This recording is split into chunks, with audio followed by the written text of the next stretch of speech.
하나님 말씀 마가복음 1장 1절에서 8절 말씀 보겠습니다. 마가복음 1장 1절에서 8절입니다.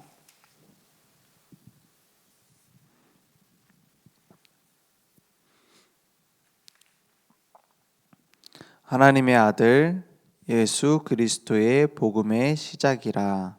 선지자 이사야 그리 보라 내가 내 사자를 내 앞에 보내노니 그가 내 길을 준비하리라. 광야에 외치는 자의 소리가 있어 이르되 너희는 주의 길을 준비하라 그의 오실 길을 곧게 하라 기록된 것과 같이. 세례 요한이 광야에 이르러 죄 사함을 받게 하는 회개의 세례를 전파하니 온 유대 지방과 예루살렘 사람이 다 나아가 자기 죄를 자복하고 요단 강에서 그에게 세례를 받더라. 요한은 낙타털을 옷을 입고 허리에 가죽띠를 띠고 메뚜기와 석청을 먹더라. 7절 8절 함께 읽겠습니다. 그가 전파하여 이르되 나보다 능력 많으신 이가 내 뒤에 오시나니 나는 굽혀 그의 신발끈을 풀기도 감당하지 못하겠노라. 나는 너희에게 물로 세례를 베풀었거니와 그는 너희에게 성령으로 세례를 베푸시리라. 아멘. 마지막 선지자라고 한다면 세례 요한이죠. 예수님이 그리스도라는 것을 증거하기 위해서 하나님께서는 시대마다 선지자들을 보냈습니다. 아니, 예수님이 오시기 전인데 어떻게 예수님이 그리스도라는 걸 증거합니까? 그 선지자들의 글로 말미암아 예수가 그리스도 되심이 증거됐어요. 그러니까 구약 시대에는 다른 걸 믿어 구원받은 것이 아니라 앞으로 오실 메시아를 믿고 구원받은 겁니다. 그죠? 그래서 아브라함이 내 때가 올 것을 두고 기다렸다고 말씀하고 있어요. 모든 선지자들이 뭘 믿고 기다렸느냐? 창세기 3장 15절 여자의 후손이 이 땅에 오셔서 사단의 머리를 깨뜨리고 발꿈치를 상할 것이다. 그 오실 여자의 후손을 기다린 거예요. 뭡니까? 그 한나나 다윗이나 이런 사람들 다 누굴 기다렸냐? 앞으로 오실 메시아를 기다렸어요. 그래서 어떤 사람 이순신 장군은 구원받았을 것이다. 너무 착하니까 양심대로 살았으니까요. 그 양심대로 산다고 구원받을 것 같으면 예수님이 오실 필요 없습니다. 그렇지 않습니까? 우리가 착하게 산다고 구원받을 것 같으면 십자가에서 예수님이 죽으실 이유가 없어요. 다 누구 기준이냐? 내 기준이에요. 내 기준. 종교는 결국에는 뭐냐? 종교는 내 기준입니다. 내가 이렇게 하면 되겠지. 내가 해탈하면 되지. 내가 깨달으면 되지. 내가 바르게 살면 되지. 이렇게 생각하고 있어요. 그래서 하나님의 아들 예수 그리스도의 복음의 시작이라. 하나님이 말씀하시는 복음은 우리가 생각하는 것과는 다릅니다. 왜냐? 사람들이 왜 종교를 붙잡고 몸부림치고 있느냐? 원죄의 심각성을 몰라요. 원죄에 대한 걸 아예 모른단 말이 아니에요. 아담과 하와가 지은 죄, 그 선악과 따먹은 죄, 그 정도로 알고 있지 그 원죄가 얼마나 심각한지, 그 원죄 때문에 어떤 결과가 나오고 있는지 원인도 모르고 이유도 모르고 당하는 그 재앙을 이해하지도 못하고 있습니다. 그래서 많은 사람들이 고난을 당하는데 그러한 상태에 있음을 아시고 하나님의 아들 예수 그리스도가 찾아오신 겁니다. 찾아오셔야만 됐어요. 그래서 그걸 복음이라고 합니다. 복음이 어디서 나온 말이냐?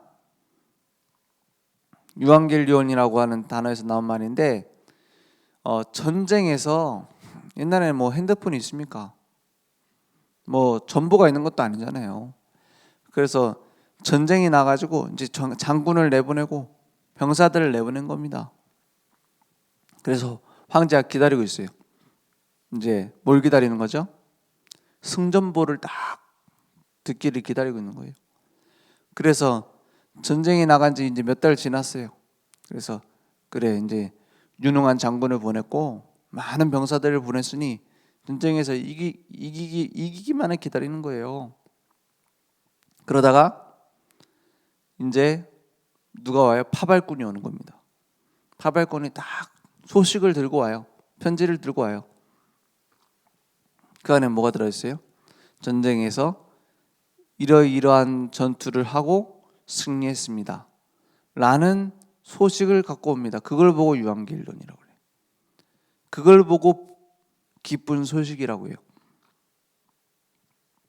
그러면 우리에게 기쁜 소식, 복음은 뭡니까? 예수님이 승리하셨다는 거예요. 예수님이 다 끝냈다는 거예요. 우리의 죄와 저주와 지옥의 권세를 다 끝내서 건져냈다는 겁니다. 그게 복음이에요. 그래서 우리의 모든 삶에 새로운 시작이 되어진 겁니다. 이런 소식을 전파할 자로 선지자들을 불렀어요. 마지막 선지자 세례 요한이 광야에 외치는 자의 소리로 내가 왔다. 나중에 뭐랍니까? 7절에 보니까 1장 7절에 그가 전파하여 이르되 나보다 능력 많으신 이가 내 뒤에 오시나니 나는 굽혀 그의 신발끈을 풀기도 감당하지 못하겠노라 했어요. 왜 여기서 신발끈 얘기가 나오는지 아십니까? 노예 중에 가장 낮은 종이 종 중에 종이 하는 일이 신발 관리하는 사람이에요. 그래서 예수님이 마지막에 교훈을 보여주실 때 무슨 종으로서 제자들 대해요? 세종로. 발을 씻겨주고 신발끈을 묶어주고 이게 세종로예요. 그러니까 세례 요한이 그런 말을 하는 겁니다. 나는 이분의 종 중의 종이다. 누구의 영향력이 그 당시에 굉장히 있냐? 세례 요한이 선지자 중에 최고였어요. 다른 제3자의 입장의 눈으로 봤을 때 예수님은 신흥 종교, 그러니까는 개척교회 이제 하고 있는 목사나 마찬가지예요. 세례 요한은 따르는 자가 많은 스타 강사입니다.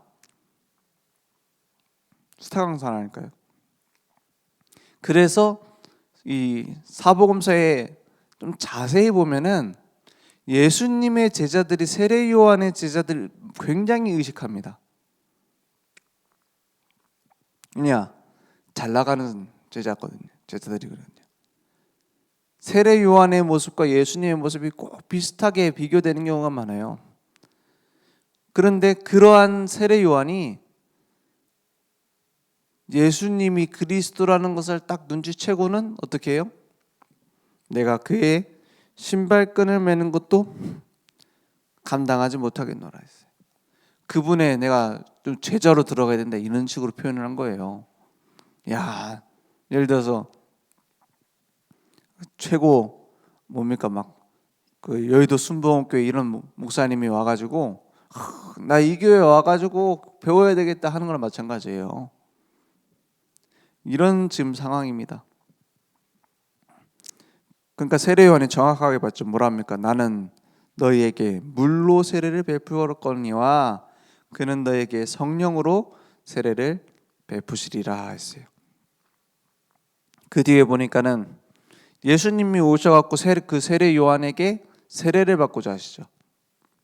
뭘 얘기합니까? 마지막 선지자이자 마지막 제사장입니다. 제사장이 하는 일이 뭐죠? 양 잡고 그 피로 우리의 죄를 대신하는 거예요. 예수님이 세례를 받으신 의미가 있습니다. 그 피제사의 제물로 예수님이 오셨다는 거예요. 양을 잡을 때 그 양에게 모든 죄를 전가해요. 나의 모든 죄를, 이 사람의 모든 죄를 제사장이 하는 그 피제사 아닙니까? 양을 가지고 옵니다. 양을 가지고 와가지고 순결한 양을 가지고 와서, 정결한 양을 가지고 와서 제사장 앞에 서요. 그럼 제사장이 어떻게 해줘요? 그 양에게 손을 얹습니다. 이 사람의 모든 죄를 이 양에게 전가합니다. 그리고는 어떻게 해요? 그 양을 죽이는 거예요. 어떻게 죽이냐? 철저하게 죽이는 거예요. 피를 흘리고 목을 따고 막 다리를 다 자르고 뭐 해가지고 박살을 냅니다. 그게 무슨 얘기냐? 네가 이렇게 박살나야 되는데 대신 죽는다 이 말이에요. 그 누굴 얘기합니까? 죄 없으신 예수의 죽음을 말합니다. 우리를 위해 대신 죽으시는 죽음. 그것을 맡기려 마지막 대제사장인, 진짜 제사장인 예수님이 피 흘리시는 피제사에 들어가시는 의식입니다. 그래서 세례 받으시는 거예요. 그리고 모든 구약의 완성을 말씀하시는 겁니다. 세례는 계승받는 거예요. 나에게 그 언약의 흐름이 완성됐음을 예수님이 증거하시는 겁니다. 그래서 예수님이 말씀하시잖아요. 나는 구약을, 성경을 폐하려고 온 게 아니라 완성하려 오셨다고 했어요. 마태복음 5장 18절에 1.1획도 빠짐없이 완성하려 함이라. 그죠? 구약하고 상관없는 새로운 게 아니에요. 구약의 모든 말씀은 예수님이 그리스도로 오셨다는 걸 증거하기 위해 주신 거예요. 그래서 요한복음 20장 31절에 오직 이것을 기록함은 뭐 때문에요? 예수가 그리스도이심을 믿게 하려면 했어요. 예수께서 하나님의 아들 그리스도이심을 믿게 하려며 또 너희로 믿고 그 이름을 힘입어 생명을 얻게 하려니라 했어요. 그래서 하나님의 아들 예수 그리스도의 복음, 그 완성이 2000년 전 십자가에서 되어진 겁니다. 그래서 구약의 예언 메시아, 신약의 성취 그리스도, 그 모든 걸 증거하기 위한 증인으로 세례 요한을 부르셨고 우리를 부르셨습니다. 그래서 지금 오전 예배 때는 요한복음, 오후 예배 때는 그리고 수예배와 뭐 새벽기도 이런 평일날은 마가복음 나가는데 짠 것처럼 지금 처음 시작이 딱 되어졌죠. 짠 것처럼 누구 얘기가 나옵니까? 세례 요한. 세례 요한은 어떤 사람? 광야에 외치는 자의 소리. 우리도 광야에 외치는 자의 소리입니다. 그래서 우리는 내가 대단해서 복음 증거하는 것이 아니라 목격자입니다. 사고가 났는데 목격자를 찾습니다. 이렇게 플랜카드를 붙여놓더라고요. 그 살해한다. 몇 년, 몇 월, 며칠, 몇 시에 이 앞에서 사고를 어떤 차와 어떤 차, 흰 차와 뭐 검은 차가 부딪힌 걸 본 사람 목격자를 찾습니다. 하는데 뭐 자동차학과 대학 교수라고 내가 이런 학위가 있으니 내가 목격자로 합시다. 한다고 됩니까? 그 자리에 없었는데. 그냥 평범한 사람인데도 그 자리에 있었으면 봤으면 목격자가 되는 거예요. 그렇지 않습니까? 그게 증인입니다. 우리가 예수의 그리스도 되심의 증인. 우리가 목격자입니다. 무엇으로 목격했습니까? 예수님이 이 땅에 다시 오셔가지고 막 우리랑 얘기합니까? 하나님의 말씀의 증인. 그 말씀으로 내게 깨닫게 하시고 믿어지는 믿음의 증인. 그러면 우리는 믿는 그 순간 성령 세례 받았습니다. 예수가 그리스도심을 믿는 그 순간 성령이 내 안에 찾아오셨어요. 영접하는 자 곧 그 이름을 믿는 자들에게는 하나님의 자녀가 되는 권세를 주셨으니 이랬어요. 고린도전서 3장 16절에 너희가 하나님의 성전 것과 하나님의 성령이 너희 안에 계시는 것을 알지 못하느냐 했어요. 내 안에 들어오셨어요. 이제 우리는 성령으로 충만한 옷을 입으면 됩니다. 그게 성령 세례의 의미예요. 성령 충만의 옷을 어떻게 입습니까? 요한복음 14장 26절에서 27절에 보면은 26절에 이렇게 말합니다. 아버지께서 내 이름으로 보내실 성령이라고 했어요. 보혜사 곧 아버지께서 내 이름으로 보내실 성령. 누구의 이름? 예수님이 하신 말씀입니다. 예수의 이름으로 보내실 성령, 그가 너희에게 모든 것을 가르치고 특히 내가 너희에게 말한 모든 것을 생각나게 하리라. 예수님이 얘기하시는 겁니다. 예수님이 뭐라고 얘기하시는 거예요? 내 이름으로 보내신다 했어요. 성령은 언제 일하세요? 성령은 언제 역사하세요? 예수 이름 정확하게 알 때, 한마디로 복음 알고 복음 증거할 때 그렇게 하시겠다라고 말씀하셨어요. 그리고 언제 역사하세요? 말한 모든 것을 생각나게, 하나님의 말씀이 내게 담길 때. 그래서 예수가 그리스도 되신 복음 정확하게 모르고 말씀 마음속에 없는 사람에게 성령이 막 내 성령 임하세요 한다고 임하지 않겠다고 말씀하신 거예요. 그렇죠? 그래서 요한일서 2장 27절에 뭐라고 말합니까? 요한일서 2장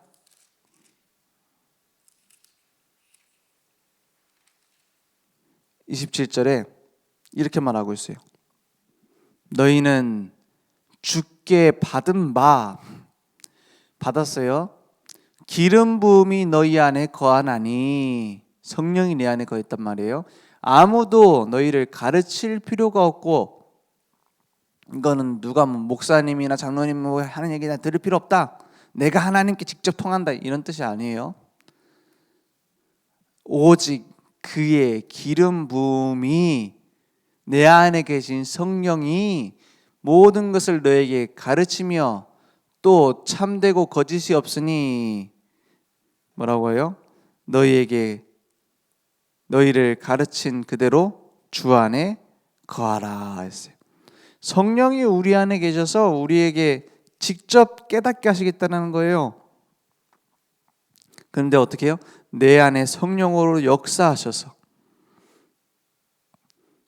요한일서 2장 20절에는 이렇게 말합니다. 너희는 거룩하신 자에게서 기름 부음을 받고 모든 것을 아느니라 했어요. 우리 깨닫게 하시는 겁니다. 많은 사람들이 이렇게 얘기해요.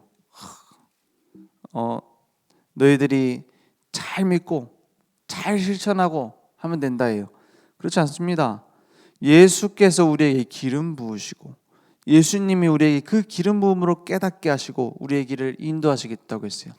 그게 성령 세례입니다. 무엇으로 우리는 그러면 깨닫게 됩니까?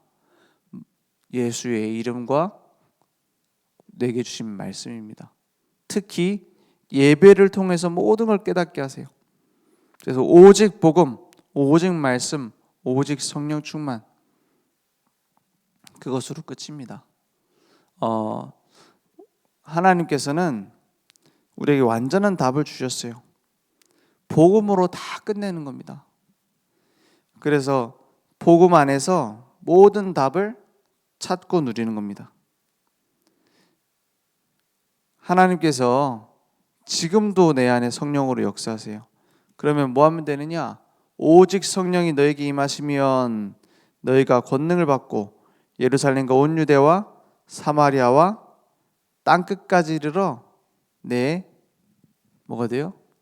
증인이 되리라 했어요. 성령이 내게 역사하시면 그러면 어떤 결과가 나옵니까?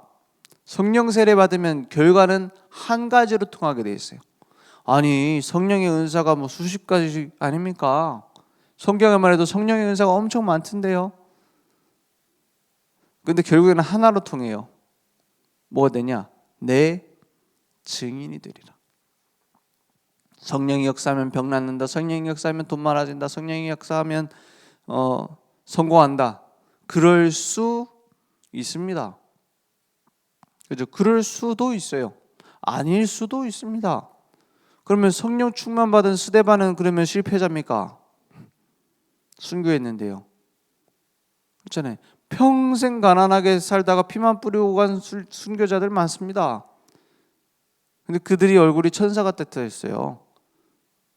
그럼 그거는 성령 충만이 아닙니까?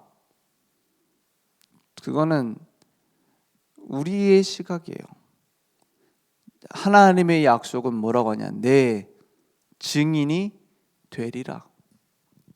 그러면 우리는 고민할 필요 없습니다. 내게 이 문제를 두고 기도하는데 왜 해결되지 않느냐? 저희 딸이 어제 유치원 갔다 와가지고 딱 얘기를 하는 거예요. 어떤 친구가 있는데 자기 말을 안 듣고 막 귀를 막고 막 이제 너무 자기 마음대로 한다는 거예요. 그리고 다른 친구들도 싫어한대. 그래가지고 좀 그의 입장에서는 이래 할 수 있지 않냐 하니까 아빠는 개편 드는 거냐면서. 아니 그런 건 아니고 그래 얘기를 하더라고요. 그래서 그래 그 친구를 두고 기도해봤냐? 그 아이에게 복음 증거할 수 있는 하나님의 계획이 있는 거 아니냐? 크리스마스 때 초대해라. 그냥 자기는 기도해봤대. 기도했는데도 안 된다는 거예요. 그래서 중요한 하나님 메시지가 있다. 기도했는데 내 마음대로 안 된다는 것은 하나님의 뜻은 뭐예요? 하나님이 무시하는 거예요? 아닙니다. 내게 바꿀 게 있다라는 거예요. 그죠? 내게 깨닫게 하시고 내게 축복하실 게 있다라는 거예요. 내게 응답하실 게 있다라는 거예요. 그죠? 그래서 저도 어제 그 얘기를 쭉 하는데 깨달음을 얻었어. 그렇지. 하나님 앞에 가지고 나왔는데 해결 안 될 문제 없습니다. 그런데 그 문제를 두고 나를 바꾸시려는 거예요. 어떤 존재로 나를 바꾸려는 겁니까? 훈련시키는 거예요. 야생마가 처음에 딱 잡혀왔을 때부터 그 사람 태울 수가 없습니다. 야생마가 사람을 태우려면 어떻게 해야 돼요? 훈련을 시켜야 돼요. 어떤 훈련을 시키냐? 좌절하는 훈련을 시켜야 돼요. 말 안 들으면 맞는구나. 이게 사람을 태우고 이렇게 해야 되는 거구나. 내 마음대로 하면 안 되는구나. 어떤 때는 눈도 가리기도 하고 막 합니다. 하나님이 우리를 귀하게 쓰시려고 만들어가는 과정. 그러니까 모든 것은 과정, 결과는 한 가지, 증인. 그렇잖아요. 어떤 문제가 와도 답은 하나입니다. 증인되어지는 과정. 반대로 보세요. 이것이 증인되어지는 과정이구나. 그러면 응답이 보일 겁니다. 그러면 감사가 나올 겁니다. 안 그렇고 나오는 감사는 다 가짜입니다. 안 그렇고 나오는 감사는 잠깐 눈의 이득이에요. 에이, 그래도 내가 이거 받았으니 감사하다. 에이, 그래도 내가 그건 억지 감사. 나를 만들어 가시는 증인 만드시는 과정이 보여서 나오는 감사가 진짜 감사합니다. 왜냐? 그게 맞으니까요. 그게 하나님의 입장입니다. 오늘 그 복음으로 예수님이 나를 위해 십자가에서 대신 끝내신 복음으로 담난 자, 남은 자입니다. 그래서 기도 속에 있으면 순례자예요. 모든 게 과정으로 보여요. 그렇잖아요. 아니, 반대로 한번 봅시다. 앞으로 갈 거는 내가 모른다 칩시다. 지나온 걸 보세요. 지나온 과정을 다시 생각해 보라니까요. 누가 했습니까? 하나님이 하셨어요. 그래서 많은 사람들이 막 맨날 문제 갖고 갈등하고 걱정하고 막 그러다가 나중에 언제 깨달아요? 죽기 직전에 야 그래도 지나온 거 보니까 하나님이 인도해 오셨네. 하나님의 은혜다. 자식들아 예수자입니다 하고 가잖아 주로. 그러지 말고 미리 보는 겁니다. 그게 순례자 기도입니다. 그게 기도 왜 합니까? 기도 왜 하십니까? 내 소원 들어달라고 떼쓰는 게 기도입니까? 그럼 하나님이 모르실 것 같으니까 알려드리는 게 기도입니까? 내 상황이 이런 줄 모르셨죠 하나님? 내가 끄집어내서 얘기합니다. 하나님 그러면 안 보고 계셨습니까? 24시간 CCTV로 보고 있는데요. 내게 뭐가 필요한지 나보다 더 잘 압니다. 그럼 미리 갖다 놓으시면 되지. 왜 기도합니까? 기도해야 되는 이유는 한 가지입니다. 하나님과 방향 맞추는 겁니다. 하나님이 하실 걸 미리 보는 겁니다. 그러니 순례자는 흔들리지 않아요. 그래서 절대 계획을 가지고 정복자로 쓰임 받는 겁니다. 오늘 이 언약이 내게 회복되어지는 겁니다. 그래서 성령 충만을 많이 정의할 수 있겠죠. 성령 충만은 뭐다? 성령 충만은 뭐다? 저는 그렇게 생각합니다. 성령 충만이라는 것은 하나님이 하실 것을 기다릴 수 있는 힘이 있는 상태다. 못 기다립니다. 대부분 내가 해버립니다. 하나님이 하실 걸 기다릴 수 있는 힘이 있어야 돼요. 오늘 그 응답이 내게 확인되어지고 우리에게 생명운동, 전도운동, 제자운동이 회복되는 시간 되기 원합니다. 기도하겠습니다. 하나님 감사합니다. 날마다 우리의 삶에 복음만 증거될 수 있도록 예수 그리스도의 복음의 시작이 내게 되어질 수 있도록 역사해 주시옵소서. 오늘 세례요한처럼 외치는 자로 광야에 외치는 자의 소리로 복음 증거하는 증인 되어질 수 있도록 역사해 주옵소서. 지금은 우리 주 예수 그리스도의 은혜와 하나님의 무한하신 사랑하심과 성령님의 내주인도 역사 충만하신 은혜가 오늘 말씀을 언약으로 붙잡고 평생 광야에 외치는 자의 소리로 증인되어질 모든 전도자들 머리 위에 온라인으로 모바일로 함께 예배드리는 우리 늘 좋은 교회와 현장 후대 위에 지금부터 영원토록 항상 함께 있을지어다. 아멘.